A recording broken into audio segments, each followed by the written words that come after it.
This is the Aston Martin Heritage Podcast. Hello, welcome to another edition of the Aston Martin Heritage Trust podcast. I'm Gary Taylor, and today at the Aston Martin Museum, or more accurately, in the storage facility near the museum. And next to me is Steve Waddingham, AMHT trustee and AML historian. Hello, Steve. Hello, Gary. It's lovely to be with you here in the storage facility. We're surrounded by some lovely cars here. These cars get rotated with the barn. Though we advertise we have about 23 cars, we can't get all 23 in the museum. But one of the additions that's just come our way is a rather splendid car. Steve, did you want to introduce it? Yeah, absolutely. And I think it's important to say that this is the first time for quite a while that we've had a car enter the collection. And also, the last couple of cars that came into the collection probably came from AML. Yeah. So this is very different, really. Very exciting.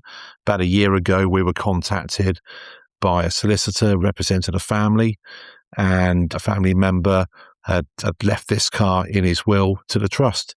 And it was the beginning of that conversation of, would you like this car? And it began a sequence of obviously events that we had to go through to acquire the car officially.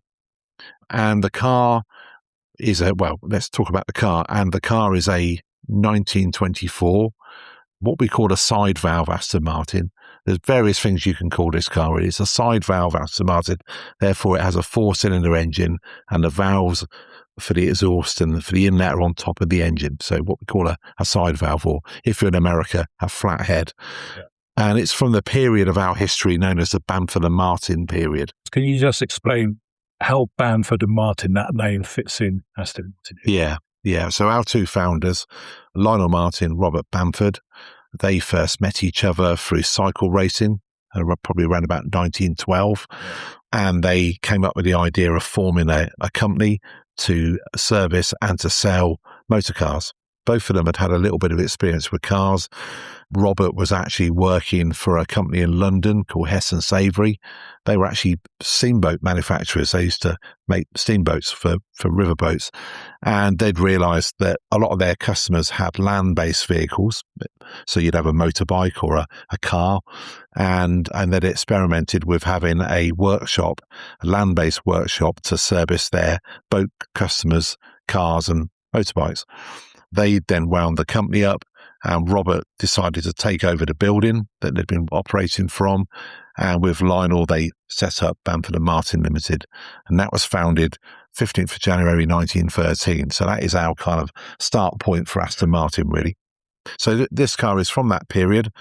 The official figure for the number of cars built by those guys is 61 cars. So 61 cars. 61 cars in total? In total, yeah. Yeah, one of those is Coal Scuttle, the very first Aston Martin. And then the other 60 are a mixture of a handful of team cars and then the rest of them being production cars. The other thing you have to remember as well, there was a bit of a long gestation period with Bamford Martin. It started in 1913. They built their first car, the Coal Scuttle, in 1914. World War I then started. So everything kind of almost went on hold a little bit. Lionel carried on tinkering in the workshop and actually managed to register Coal Scuttle in 1915, so 1 year into World War I. And we believe he then ran the car quietly throughout the wartime period, accumulating mileage in it and probably refining the car. So by the time the war had ended, and of course we all know the war ended in 1918, but at the time they would have had no idea whether it was a year or two, or as it turned out to be 4 years. So the car was kind of ready for its sort of post-war life as a Coal Scuttle. They then started to add a couple more prototypes, and all this was kind of going on. And the next thing you know, it's 1923 and no production cars. So the company's now 10 years old. 10 years on, no car. Yep. So all the money that had been poured in, which was in tens of thousands already at that point, including, of course, Louis Zabrowski, who was the gentleman that invested in Aston Martin in Bamford Martin in 1922, co-funding the building of the TT Grand Prix cars. Yeah. Lionel Martin matched the money that he put in. and they built those two cars. And then at some point, possibly Kate Martin must have said, guys, we're running out of money. We need to sell something. What can we sell? So by that point, the two Grand Prix cars, TT1, TT2, were effectively refurbished, and then they were sold to the public. So our very first car to ever be sold was actually the car we now know as Green P, which was TT1, and the first owner was a lady. So our first ever customer was a lady, not a man. So that's an unusual thing for that time period. And in that same year, 1923, I think the number is around about 8 cars that were constructed, brand new cars for customers that were then delivered to retail customers, if you like. So really, this car. So A3, which we have, which is the world's oldest known Aston Martin. That predates that. That's 1921. That's 1921. Yeah. Put this car in context. Yeah. So A3 is 1921. Yeah. And that was known to be the third production Aston Martin. Yeah. I'm going to test myself now. If try and remember the order of everything. You've got the coal scuttle. There's a car we called the prototype. Yeah. The prototype broke in half and gave birth to a car known as Bunny. Yes. And the prototype was rebuilt with a new chassis. So that's 3 cars. And then we get A3. Yeah. And then we get after that 2 more cars. I think were chassis numbers 1909, 1910, I believe. And then we kind of go into, the sort of TT1, TT2, etc. So there's about half a dozen cars thereabouts. I'm sure I've missed something out there that basically, are the early, if you like, team cars / prototypes. And then we're into production in 1923. So this car being a 24, that by that point is full steam ahead for us, for Bamford Martin. They'd already now made quite a number of cars, and this car is allocated chassis number 1944. Now, the 2 cars that were sold to the public initially were chassis numbers 1913 and 1914. That's TT1 and TT2, but given production chassis numbers, Razor Blade 1915. Yes. And also the car that is now the Halford Special was 1916. And that was the first brand new car that wasn't a refurbished car to be sold off. Yeah. So 1944, we're obviously a little bit further down the line. The very last car to be built has got chassis number 1969. And then that's the end of production. And it is a complicated set of cars. Yes. There's a few, did they really build it, that sort of thing, but out of all those 61 cars that were built, we currently know of 27. So 27 surviving cars. It's a pretty good number, if you like. That's our sort of starting point. If you go beyond side valve cars and Bamford Martin cars, you're into much higher number survivor rate, really. The overall pre-war survival rate is probably just under 70%, which is pretty incredible, really. And then in total, we're talking 90 plus % Aston Martin survive in total. So really, these are very important cars. They're right at the beginning of the whole story for us. And importantly, looking at the car now, it's a 2-seater. The engine is front mid-mounted. So actually the engine, believe it or not, the engine is behind the front axle. So, it's right where you want it to be from a weight distribution. It's a 2-seat sports car. It was designed to be a road car and a race car. So exactly like a Vantage, and it's very easy to think that these are just old cars that look a bit vintage looking. But these back in the day, these were, really good sports cars. And, in terms of pricing, this car brand new was £695. Now, to give you an idea, the average UK salary for an average person in the UK was about £200 a year, and so the value of this car would have been probably the price of 1.5 houses, in terms of average house price. So, to own an Aston Martin was a significant amount of money to part with, and therefore you were not going to sell that many cars. Did the car have a name at the time? What did it have, a model designation? Well, There's different derivatives. If you look at these cars individually, some of them in the notes for the cars that we have, because we have an amazing record of these cars, thankfully, down to the work of Neil Murray. So Neil's the owner or the co-owner of Green P. He bought the car back in 1958, and he just got so into side valve cars that he, over the years, has kept a meticulous record of every car, where it is, what's happened to it. So when you look at some of the cars individually, they have things in the notes where it will say super sports, or you've got twin cam engines. The would look like in Autocar or the sales. Yeah, they could probably be an Aston Martin. Well, funny you should ask me that. What size engine is it? Look at my phone. I've got a picture I spotted when I was out at Chiltern Aston yesterday. There was a series of photographs framed and mounted on the wall that caught my eye, and me being me, I couldn't resist taking a quick snap of them. And in amongst them was actually an advert from around about the time of this car with the price list. So you've got 2-seater, a 3-seater, a 2-seater sports, and then a 4-seater and a 4-seater all-weather, which means it's got a roof basically. And so the range of cars, the first three are £695. The 4-seater is £720.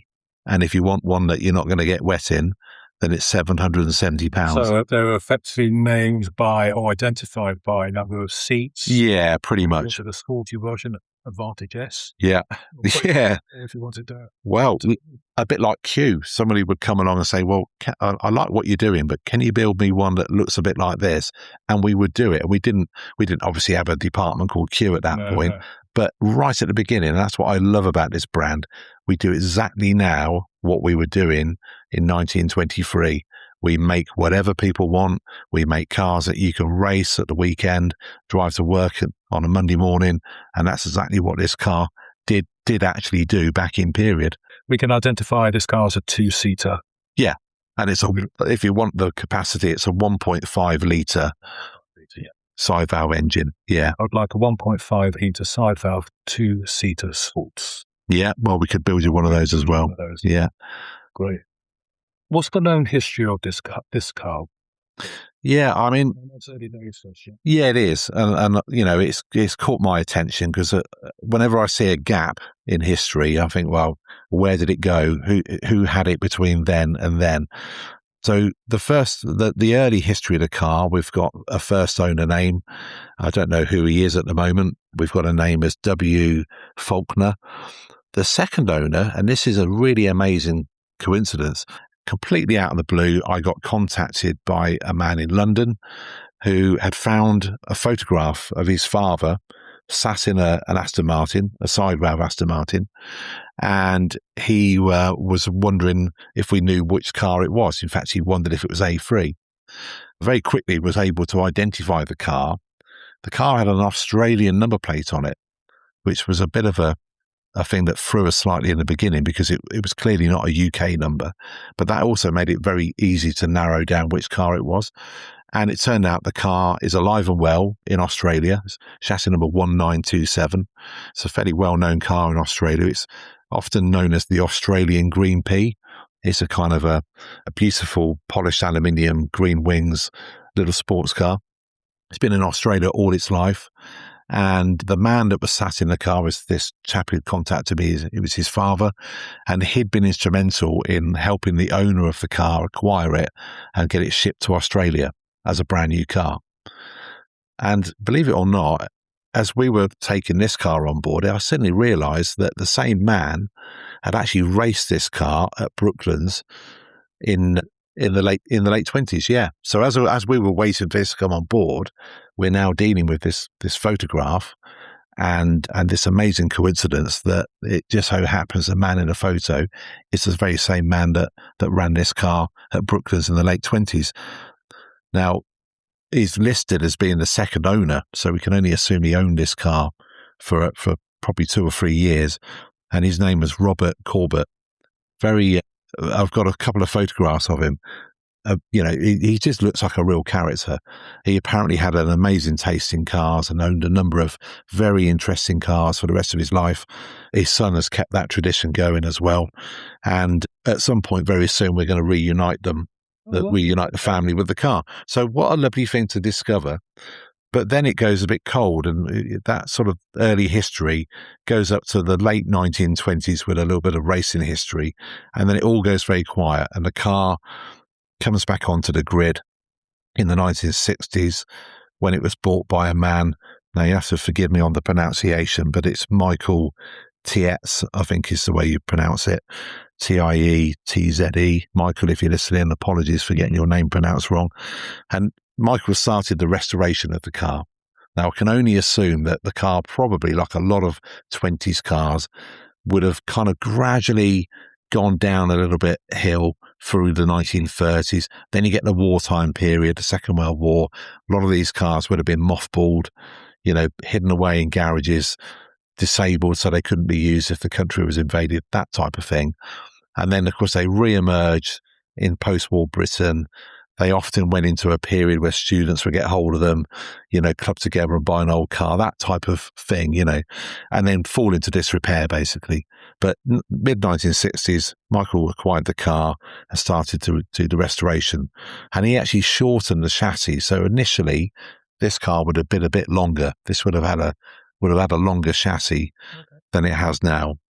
And then, like a lot of restorations, it probably got to a point where he wasn't able to finish it, and the car was taken over in the late 90s by the man that we acquired it from, a man called John Milner. And John actually built the body for the car, but built it from photographs of another one. So this car looks like another side valve car from that period, and he very carefully replicated the shape of the body to look like one of the other cars. And interestingly as well, it's got what we call a Grand Prix radiator. So the radiator on this car is a little bit narrower than the standard radiator. So it's, that will be a genuine radiator. Again, needs a bit of investigation to find out what car it may have come from. It's got vertical slats on it. Yeah, which are usually controlled. So when you start the car up from cold, you can close them up, restrict the airflow. Very advanced. Razor Blade's got a similar type of radiator to this one. So yeah, it's a really good looking car. It's got a polished aluminium bonnet. It's painted in a very dark olive green, black mud guards, black wheels, and yeah, just a functional two-seat car. Well, I should also talk about the people who helped us rescue the car. Yeah. Because, as you know, transporting cars is pretty expensive nowadays.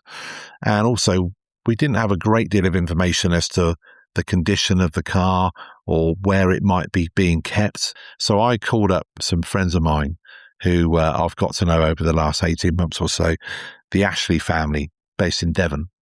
And they are the most amazing bunch of people. They've got an amazing collection of cars that they own, but very crucially, they're very good at recovering cars. They pick cars up on a fairly regular basis and give them new homes. So they've got all the gear, they've got all the experience of doing this, and also they've got, believe it or not, a little fleet of their own transporter, Ford Transit, Mark I Ford Transit transporters. So one of the Transits came down on the day to collect what the car we now call Louis.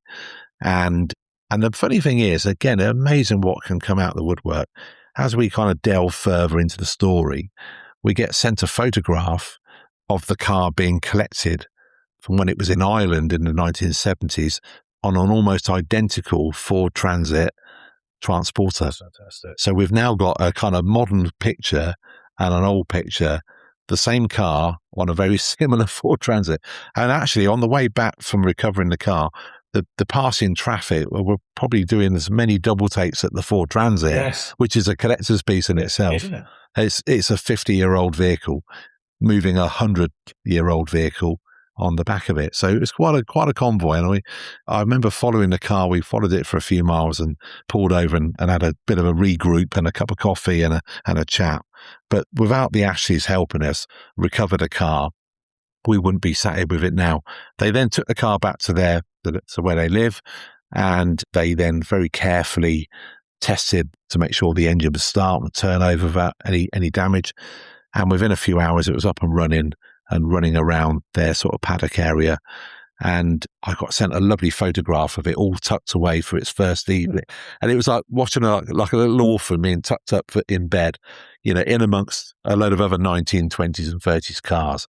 So we're indebted to the Ashley family for helping us with it. And they then very kindly, on another transit transporter, brought the car up here a few weeks ago to us at the AMHT. So, for me, the recovery of this car is quite a part of the story in itself, But as to where the car was between, I'm guessing, the early 1930s and the mid-1960s, we still need to do a bit of digging. And, so anyone listening, if you recognise the car and the photo we put out with the podcast, and you think, my uncle owned that car, or any other information you've got, do contact us and let's see if we can plug in that little gap. Absolutely. The registration number is XW751, but you can see those. You can see that on the website, and I think we've got some photographs of the period Ford Transit and the current Ford Transit with the car in. Yeah, we've got lots of things to share over the coming weeks. We've got a plan of how we're going to look at the car to work out the conservation plan for it. Yes. But the working plan at the moment is to preserve what we've got and not make it so that we daren't drive it. We want it to be a car that you can sit in. If you come to the museum when it's on display, if you want to sit in it, jump on in. And I know Claire's going to come and talk to us in a moment about how we're putting this car into the collection in a very special way so it can be used. But it's very exciting. It's one of the highlights of the year for me so far. Right. Okay, Steve. Let's go and find Claire, bring her in and see what she's got in mind. Yeah, brilliant. Growing the passion, sharing the stories. The Aston Martin Heritage Podcast. So we're now going to bring in Claire Hurst, who was the collections manager at the Aston Martin Heritage Trust, because by the time this podcast goes out, when it goes out on Wednesday, Claire would have left us on Tuesday. So it's a bit of a bittersweet moment for us. But hello, Claire. Thanks for joining us. Thank you very much for inviting me onto the podcast. It's very exciting. That's great. I don't think you've been on it before. I haven't, no. So it's a privilege to be finally on it just before I leave. That's it. Yeah. Well, this is your leaving present. So yeah. That's the end of that. So this is a grand moment for you, probably on your last week of the trust about this car, wasn't it? It is, yeah. Can you just talk us through the uniqueness on the accession plans and that sort of thing? Yeah, so the way we kind of operate within museums, and we accession items. By accessioning, we mean that we formally acquire it for the collection, and that includes some legal paperwork. But when we accession items in museums, what that usually means is that we have to look after those items in a certain way, which would include making sure there's a conservation plan associated with it, that the items are protected, things like the items have to be touched in a special way, and it does apply to everything when you're in a museum. Despite what the item is, once you are a custodian of that item, it usually means we've got to make sure that it lives as long as possible. However, there is a uniqueness to this particular item that I've recently accessioned, and that's because I seeked advice for this from Museum Development South East, and the suggestion was that I do accession this item but as a working item, so then that allows the trust to use this car as a working vehicle. Is it because we have A3 and Ulster, but they're not classified as working items, are they? Not necessarily, no. I mean, we do take them out for events, and we can loan them out. And we can do certain things with those vehicles. But with this one in particular, this means that it just creates a pathway for the trust for in the future to use it as a means to take people out in the car, for people to drive it, and to just, I suppose, laying down the foundations on the offset that this car will be used more than the other cars that we have in the collection. And it's just covering our backs. It's making sure everything is legal and above board. And that's the expectation from the word go, because this car needs to be used. This car runs very well. And we want to be able to create memories with this car for the trust and for as many people to see it as possible. Although it's kind of a bittersweet that I've managed to get the car in and I've seen the car, and now I'm going to have to pass the baton on to somebody else. And the next phase of the journey for this lovely car is, some kind of program of how we're going to use it and what we're going to do with it. It's very exciting. Claire, this has been a unique moment for me because you've been involved with this from the very moment we got the solicitor's letter early in the year. Yeah. You have followed it all the way through. So it's rather fitting that days before you leave, you've now got the car here. It has taken the best part of a year to go through the whole process from the initial contact from the solicitor. We weren't sure if we were going to get this car or how we were going to get this car. And it was in parts challenging, but we managed to get through it, and we managed to meet some great people along the way as well, who have proven to be great friends of the trust. Lots of support around Louis, and just because people want to be around this car, and we've named the car Louis. So the people that collected the car are all the way in Devon, and they did it voluntarily, and they have a lot to do with pre-war Aston Martins and various other Aston Martins, and they're just car people, and they kindly assisted us in collecting the car. And initially they gave it the name Louis after Louis Zabriskie. Well, I think that's the interesting thing. I don't, for whatever reason, they looked at the car and thought, he looks like a Louis. Yeah. So they actually messaged me one evening and said, by the way, we've nicknamed the car Louis. Hope you don't mind. And I automatically thought, well, that's interesting because Louis Zabriskie is a key figure from the time period of this car being built. And when I mentioned it to Mark, actually, he was like, oh, God, yeah, I didn't even think of that. So it's actually quite nice that it naturally got nicknamed Louis. And, it has a little historical ring to it. So it kind of, it sounds a bit more cashy than 1944, doesn't it? It does. Claire, in your point of view, your job's done now on this car, is it? I think so, yeah. I mean, I'm happy. The paperwork's in order and the condition check on the car is done. From a museum perspective, I'm satisfied that everything is above board. So the next stage is to just make sure that there's a good handover to the trust with the car. Any advice I can give on how to care for it. All we need to do now is put together a conservation plan, because this car works. We need to drive it. So, yeah, that's what we're aiming to do. I haven't driven it, but I have been driven in it. And it was very exciting. I absolutely loved it. We did break down, but I think that was just because the car actually hadn't been run properly for probably over a year. But it was really exciting. It was great. It was good fun. I laughed all the way, actually. It was, and also when you break down in a car like this, you just give it a clout or a tap. So it just needed a little bit of persuasion. I think I remember Jesse using a tin can to do something with the engine to get us back to the trust, because we were kind of in the middle of a country road. But yeah, it was so exciting, and I was very lucky to be the first member of the trust, I think, to be driven in the car. So, Claire, I suppose from the podcast point of view, this is like a goodbye. Mm-hmm. It's very sad, but you've done an amazing job on this car, and moving the collection forward. And of course, there's the accreditation, which is ongoing. I think it's been submitted fairly recently. We've submitted the third lot of accreditation information just last week. So when museums acquire museum accreditation, that just basically means that we're nationally recognised as a really good museum, as a museum that is above board with all of our paperwork, everything that you can imagine, legal side, that we are a recognised national museum.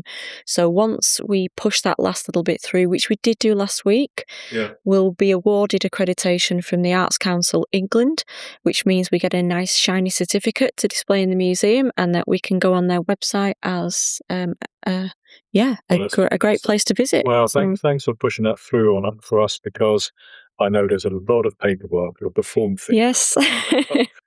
Claire, wish you all the very best. Keep an eye out on social media for Louis. Thank you. You were there. I was. Oh, it's been brilliant. It's been great, guys. Thank you. Claire's had to rush off now because she has a meeting. So, Steve, thanks so much for your words on this car. I'm very excited by this, and I know you are as well. So if you have any information on this car, it's on the website, the registration and all the other details there. Please do get in touch. It was all about the stories and the people behind this car, and we'd be delighted to share it. Until the next time, Steve, thanks so much. Thanks, Gary. And I hope everybody's enjoyed listening to it. Follow the social media. We will, put out more information and photos of the car as time goes on. And here begins a new adventure. Here we go. Thanks, Steve. Thanks, Gary. You're listening to the Aston Martin Heritage Podcast. Discover more about the story of Aston Martin, the cars, the people, the history with the Aston Martin Heritage Trust. You're always welcome to visit us at our museum in Oxfordshire, so find out more via amht.org.uk.